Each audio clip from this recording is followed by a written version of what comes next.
But if some of these commonwealths, as being less perfect in their policy than others, have been more seditious, it is not more an argument of the infirmity of this, or that commonwealth in particular, than of the excellency of that kind of policy in general, which, if they that have not altogether reached, have nevertheless had greater prosperity, what would befall them that should reach?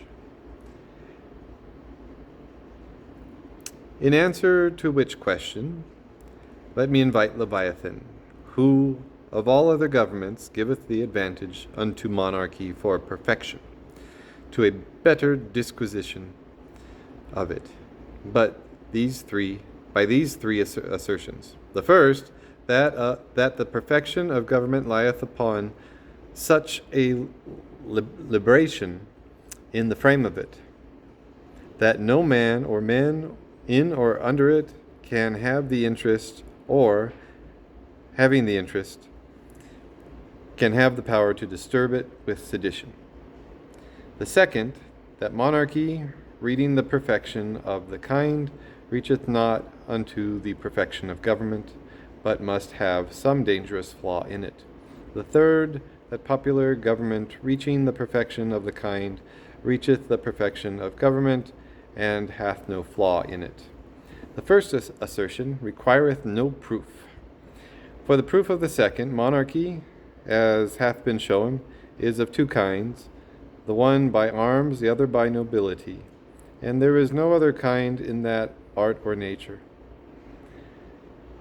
For if there have been anciently some governments called kingdoms, as one of the Goths in Spain, and another of the Vandals in Africa, where the king ruled without a nobility, and by a council of the people only, it is expressly said by the authors that mention them that the kings were but the captains, and that the people not only gave them laws, but deposed them as often as they pleased. Nor is it possible, in reason, that it should be otherwise in like cases. Wherefore, these were either no monarchies, or had greater flaws in them than any other. But for a monarchy by arms, as that of the Turk, which of all models that ever were cometh up unto the perfection of the kind, it is not in the wit or power of man to cure it of this dangerous flaw, that the Janissaries have frequent interest and perpetual power to raise sedition and to tear the magistrates, even the prince himself, in pieces. Therefore the monarchy of Turkey is no perfect government, and for a monarchy by a nobility, as of late in Oceana, which of all other models before the declination of it came up to the perfection in that kind, it was not in the power or wit of man to cure it of that dangerous flaw, that the nobility had frequent interest and perpetual power by their retainers and tenants to raise sedition, and whereas the Janissaries occasion this kind of calamity no sooner than they make an end of it, to levy a lasting war unto the vast effusion of blood, and that even upon occasions wherein the people, but for their dependence upon their lords, had no concernment, as in the feud of the red and white. The like hath been frequent in Spain, France, Germany, and other monarchies of this kind. Wherefore monarchy by a nobility is no perfect government. For the proof of the third assertion, Leviathan yieldeth it unto me, that there is no other commonwealth but monarchical or popular.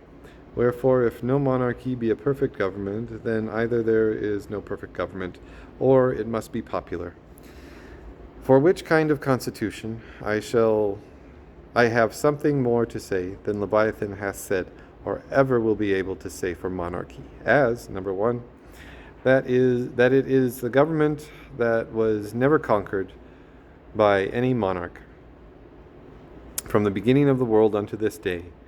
For if the commonwealth of Greece came under the yoke of the kings of Macedon, they were first broken by themselves.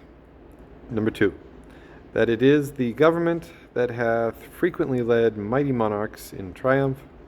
Number 3, that it is the government which, if it have been seditious, it hath not been from any imperfection in the kind, but in the particular constitution, which, wherever the like hath happened, must have been unequal. That it is the government which, number 4, that it is the government which, if it have been anything near equal, was never seditious, or let him show me what sedition hath happened in Lacedaemon or Venice. Number 5, that it is the government which, attaining unto perfection equally, hath such a liberation in the frame of it, that no man living can show which way any man or men in or under it can contract any such interest or power as should be able to disturb the commonwealth with sedition. Wherefore an equal commonwealth is that only which is without flaw, and containeth in it the full perfection of government. But to return.